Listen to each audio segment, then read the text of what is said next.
ঠিক আছে।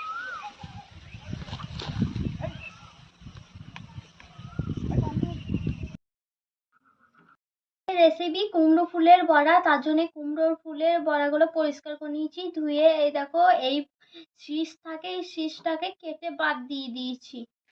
প্রথমে বেসন নিয়ে নিয়েছি, এর মধ্যে আবার চাল গুঁড়ো দিয়ে দেবো।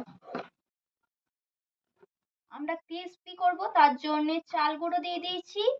লবণ, হলুদ, লঙ্কা গুঁড়ো দিয়ে দেবো এর মধ্যে, দিয়ে বেসনটাকে আর চাল গুঁড়িটাকে ভালো করে ফেটিয়ে নেবো। জল দিয়ে দেবো,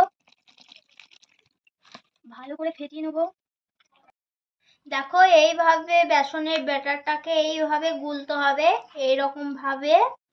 তোমরা ব্যাটারটার মধ্যে কুমড়ো ফুলগুলো ভালো করে গরম তেলে উল্টে পাল্টে ভেজে নেব। এই দেখো গাইস, উল্টিয়ে নেব এবার ভালো করে।